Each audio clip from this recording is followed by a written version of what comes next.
যারা শহীদ হয়েছে সকল শহীদদের সর্বোচ্চ শাহাদাতের মর্যাদা আল্লাহ রাব্বুল আলামিনের দরবারে কামনা করছি। আমরা সকল বলি আমিন।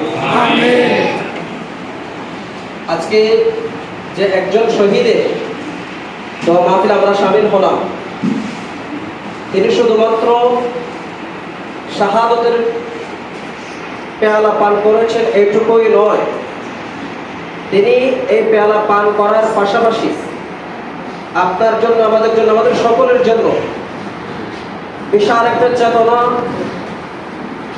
বিশাল একটা স্পৃহা,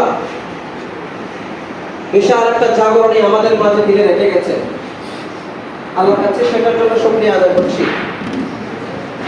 প্রিয় উপস্থিতি, সে সাথে বিশ্ব মানবতার মুক্তির দূত বিশ্ব নবী মুহাম্মদ রাসূলুল্লাহ সাল্লাল্লাহু আলাইহি ওয়াসাল্লামের মধুর সঙ্গে দরুদ এবং সালাম পেশ করছি, যার আগমনে গোটা দুনিয়া ধন্য হয়েছিল, যিনি নিয়ে এসেছেন মানুষের জন্য আলোর পত্রিকা। আমাদের এই বাংলাদেশকে তুলে দিতে চেয়েছে, কিন্তু তারা পারে নাই, কারণ এই দেশের মাটি, এই দেশের মানুষের হৃদয়ে ইসলাম আছে। সেজন্য প্রিয় উপস্থিতি, শুধুমাত্র আবরার ফাহাদকেই তারা শহীদ করেনি, তারে যেভাবে পিটানো হয়েছে ঠিক তেমনি ভাবে পিটানো হয়েছিল ইঞ্জিনিয়ার সিরাজুল ইসলাম ভাইকে।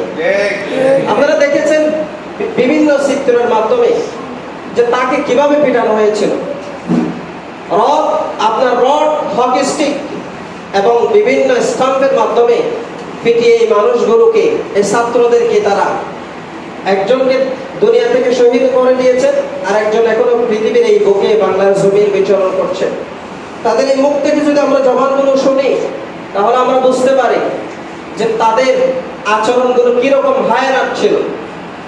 28 অক্টোবর লগিবইটার হামলা আপনারা হয়তো ভিডিও চিত্রের মধ্যে দেখেছেন।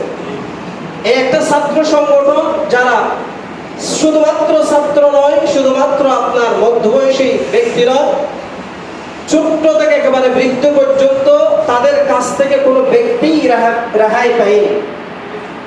এমনকি আপনার হিন্দুরা পর্যন্ত রেহাই পায়।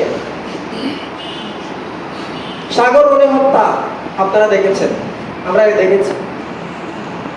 এই দেশে এই আধিপত্যবাদ যেটা সম্পর্কে আপনাদেরকে বলা হয়েছে, সেটা সম্পর্কে আমাদের যথেষ্ট পরিমাণ সতর্কতা অবলম্বন করতে হবে। কারণ এই আধিপত্যবাদ আমরা এমন ভাবে দেখতে পেয়েছি, 1971 সালে বাংলাদেশ যদি স্বাধীন হয়, সেটা মানচিত্রে স্বাধীন হলেও মানুষের স্বাধীনতা এখনো পর্যন্ত নিশ্চিত হয়নি। আমরা দেখেছি মানুষের বাসস্থান, শিক্ষালয়, চিকিৎসালয়, এমনকি মানুষের হাঁটা চলার রাস্তা পর্যন্ত নিরাপদ ছিল না এই 53 বছরের স্বাধীনতায়।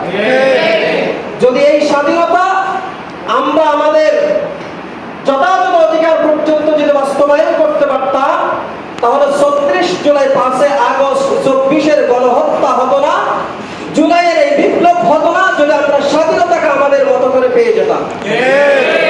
এই স্বাধীনতা নামে মাত্র স্বাধীন ছিল, কারণ এই স্বাধীনতার নেপথ্যে ছিল ভারত, যারা আমাদেরকে পাকিস্তান থেকে আলাদা করতে পেরেছে। তারা চিন্তা করেছিল যে এই দেশ একদিন আমাদের হবে, কিন্তু এই দেশে ইসলামের খুঁটি মজবুত হওয়ার কারণে, বাংলাদেশের একটি নিয়ামত বাংলাদেশ জামাত ইসলামের মতো একটা সংগঠন থাকার কারণে তাদের এই দুঃসাহস এখনো পর্যন্ত তারা বাস্তবায়ন করতে পারেনি। এজন্য আমাদের এই নামগুলো বুকে সাহস নিয়ে, মুখে স্পষ্ট উচ্চারণ নিয়ে বলতে হবে এই সংগঠনগুলোর নাম। কারণ আবরার ফাহাদের নাম আমরা শুনেছি, তাকে মারার পিছনে নেপথ্যে যারা কাজ করেছিল তাদের একটা কারণ ছিল, ট্যাগেট ছিল, সেটা হলো আবরার ফাহাদ শিবির করত।